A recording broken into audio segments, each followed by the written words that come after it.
आयुर्वेद को एक बात तो लोग मानते ही हैं, कितने ही पढ़े लिखे क्यों न हो, लेकिन अगर शरीर की अंतर शुद्धि करनी है तो आयुर्वेद उत्तम से उत्तम मार्ग है, करीब करीब सब लोग मानते हैं, ये स्वीकार करके चलते हैं कि भाई अंदर से सफाई करनी है तो उसी का सहारा ले लो, काम हो जाएगा, जल्दी जल्दी हो जाएगा।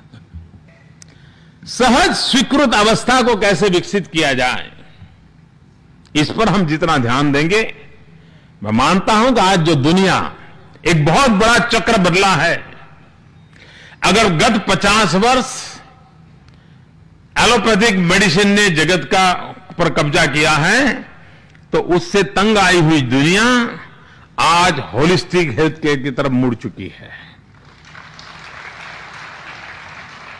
अन्न कोश और प्राणमय कोश की चर्चा आज विश्व के सभी स्थानों पर होने लगी है और मेडिकल साइंस एक नए रूप में अपने आप को देखने लगा है। हमारे पास ये विरासत है, लेकिन इस विरासत को आधुनिक संदर्भों में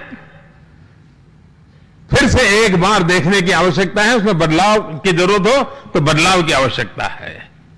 और अगर ये हम कर पाते हैं तो हमारे सामने जो चैलेंजेस हैं, उन चैलेंजेस को हम भली भांति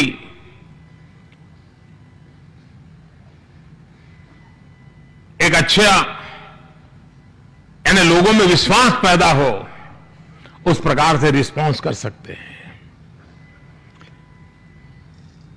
आयुर्वेद के साथ साथ जीवनचर्या को भी जोड़ा गया है, अनेक प्रकार से आयुर्वेद वे ऑफ लाइफ से ज्यादा जुड़ा हुआ है।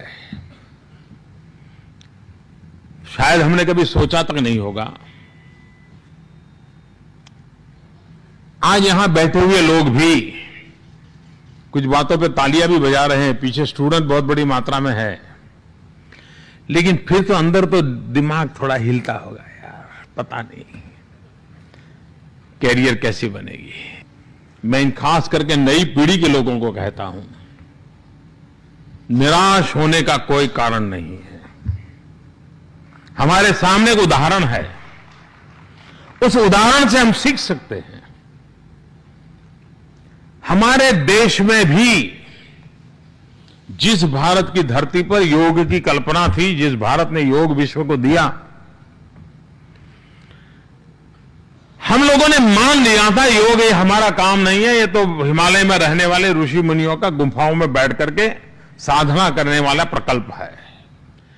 जिस योगा से हम भी जुड़ने को तैयार नहीं थे, उस योगा से अगर आज दुनिया जुड़ गई है, तो जिस आयुर्वेद के बाद में हमारी आज उदासीनता है, कल उस आयुर्वेद से भी दुनिया जुड़ सकती है। हमारे सामने जीता जागता उदाहरण है। ये आत्मविश्वास जब अगर हमारे भीतर होगा, तभी तो हम सामान्य मानवी के भीतर आयुर्वेद का प्रति आस्था पैदा कर सकते हैं। और इसलिए अगर हमारी ये कोशिश रही तो मुझे विश्वास है कि उसका फायदा होगा। मैं समझता हूं कि आपके 2-3 दिन के समारोह में बहुत सी ऐसी चीजें आपके ध्यान में आई होगी, उसके आधार पर कोई न कोई आप योजना बनाएंगे। भारत सरकार के रूप में इस प्रकार की महत्वाकांक्षी आपकी योजनाओं में मेरा पूरा सहयोग रहेगा, उसको आगे बढ़ाने में पूरा समर्थन रहेगा।